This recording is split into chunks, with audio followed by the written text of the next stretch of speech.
మంచిర్యాల జిల్లా ప్రధాన వార్తలు కనుక చూస్తే గ్రామ పంచాయతీ పెండింగ్ బిల్లులను రాష్ట్ర ప్రభుత్వం వెంటనే చెల్లించాలంటూ మాజీ సర్పంచ్ల జేఏసీ ఇచ్చిన అసెంబ్లీ ముట్టడి పిలుపులో భాగంగా ముందస్తుగా జిల్లాలో పలువురు మాజీ సర్పంచ్లను అదుపులోకి తీసుకున్నారు పోలీసులు. చెన్నూరు మండలంలో పలువురు మాజీ సర్పంచ్లను అదుపులోకి తీసుకొని పోలీస్ స్టేషన్కు తరలించారు పోలీసులు. మంచిర్యాల జిల్లాలోని మిగతా వార్తలకు వస్తే జిల్లా కేంద్రంలోని కలెక్టరేట్ వద్ద సమగ్ర శిక్షా ఉద్యోగులు రిలే నిరాదీక్ష చేపట్టారు. సీఎం రేవంత్ రెడ్డి ఎన్నికల్లో హామీ ఇచ్చిన విధంగా విద్యాశాఖ సమగ్ర శిక్షా ఉద్యోగులను క్రమబద్ధీకరించాలని పే స్కేల్ అమలు చేయాలంటూ డిమాండ్ చేశారు. రాష్ట్ర ప్రభుత్వం స్పందించని పక్షంలో నిరవధిక సమ్మెకు వెళ్తామంటూ హెచ్చరించారు.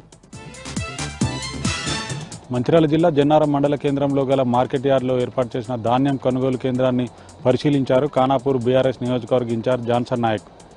వర్షాలు పడతాయన్న ముందస్తు సమాచారం ఉన్నప్పటికీ అధికారులు ధాన్యం కొనుగోలు కేంద్రాల్లో కనీస ఏర్పాట్లు చేయలేదని ఆగ్రహం వ్యక్తం చేశారు. తడిచిన ధాన్యాన్ని రాష్ట్ర ప్రభుత్వం కొనుగోలు చేయాలని, రైతులను ఆదుకోవాలంటూ డిమాండ్ చేశారు. మంచిర్యాల జిల్లా కేంద్రంలో గత వారం డాక్టర్ విజయ్ బాబు ఇంట్లో జరిగిన భారీ చోరీ కేసును ఛేదించారు పోలీసులు. డాక్టర్ విజయ్ బాబు ఆసుపత్రిలో పనిచేసే సిబ్బందే నిందితులుగా గుర్తించారు. చోరీ కేసులో 12 మందిని అరెస్ట్ చేసి 15 లక్షల రూపాయల నగదు, 30 తులాల బంగారం, 2 బైకులు, 1 స్కూటీ, లాకర్, గ్యాస్ కట్టర్ను స్వాధీనం చేసుకుని నిందితులను రిమాండ్కు తరలించారు పోలీసులు. కొమరంభీం ఆసిఫాబాద్ జిల్లా ప్రధాన వార్తలను చూస్తే జిల్లాలో కొద్ది రోజులుగా తీవ్ర భయాందోళన రేపుతున్న పెద్దపులి అటవీశాఖ అధికారులు ఏర్పాటు చేసిన ట్రాప్ కెమెరాలకు చిక్కింది.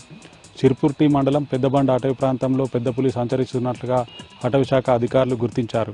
4 నుంచి 5 సంవత్సరాల వయసు గల ఈ పెద్దపులి మహారాష్ట్రలోని తాడోబా అటవీ ప్రాంతం నుంచి వచ్చినట్లుగా అటవీశాఖ అధికారులు భావిస్తున్నారు.